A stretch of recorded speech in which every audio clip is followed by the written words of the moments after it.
Welcome, dear students. So today, we would be continuing with the lesson, The Ambitious Guest, okay?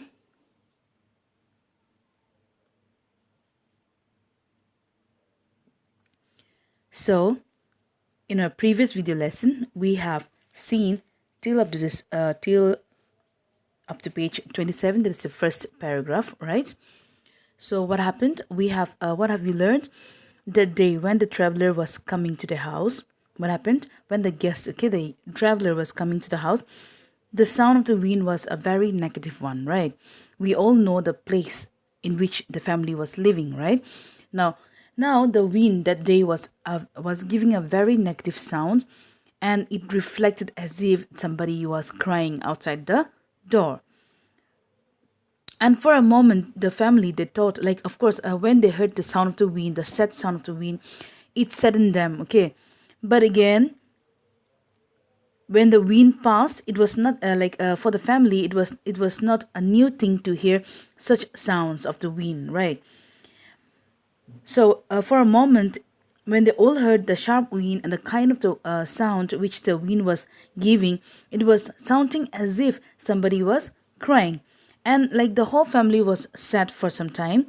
But again, they thought that there wasn't anything new in such kind of wind. So the family was once again happy. Now why they were happy? When they noticed that the latch of the door, okay, the hook, the bolt of the door was lifted by some traveler, and his footsteps could be heard, okay, amid the dreary blast. Means in the middle of the sad sound, in the middle of the sad sound, his footsteps could not be heard by the family because of the sound, okay, because of the sound, and wailed as he was entering and went moaning away from the door. So what happened?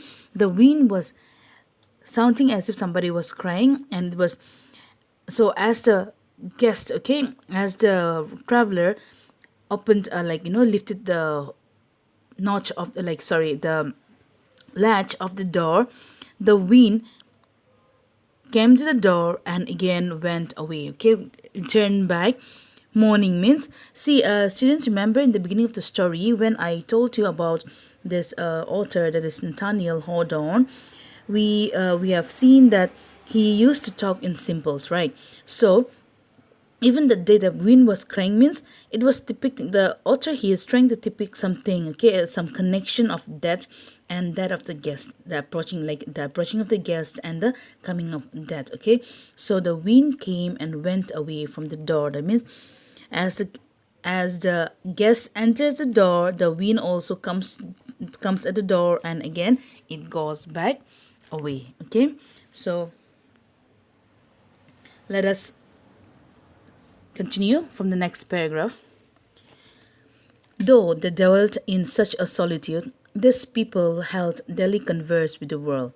The romantic pass of the notch is a great artery through which the life blood of internal commerce is continually dropping between Maine on one side and the Green Mountains and the shores of St. Lawrence on the other. So what happened?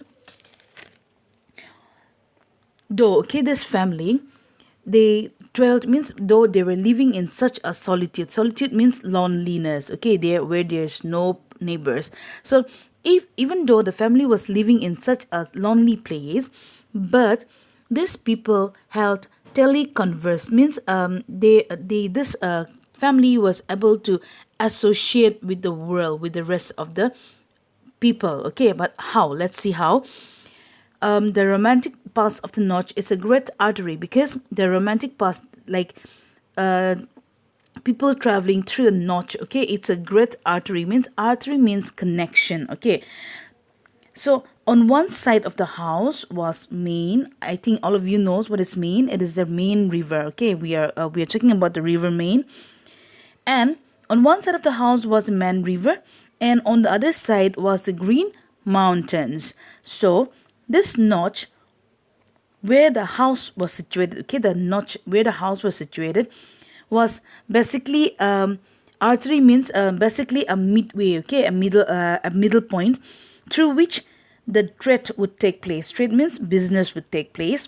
So all the traders, okay, all the businessmen, whenever they had to travel for trade purpose, whenever they had to travel that road for trade purpose, they would always stop by the house, okay.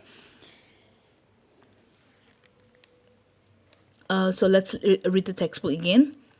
The stagecoach always drew up before the door of the cottage. The wayfarer, with no companion but his staff, paused here to exchange a word, that a sense of loneliness might not utterly overcome him ere he could pass the cleft of the mountain or reach the first house in the valley. So what happens here?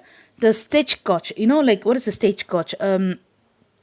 Stagecoach usually it is a four-wheel transport. Okay, it's a four-wheel transport.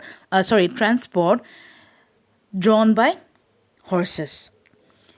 Carriage. Okay, it's like a carriage. So it's a four-wheel transport, four-wheel carriage, and this carriage is drawn by horses. So what happens? The stagecoach always drew up the door of the cottage. So here, this people, the people who are traveling on this horses, okay, on the stagecoach, they would come and stop in front of the house gate. Okay, they would stop and stop in front of the house gate, and then the wayfarer here, wayfarer means travelers. Okay, this traveler who had no other companion, who were traveling alone with no companion but the horse, but only on the horse. Okay, those travelers who are traveling only on the horse, these people would pause there. Means they would stop there. Okay, and would these people, the wayfarer would talk to them, because if just imagine if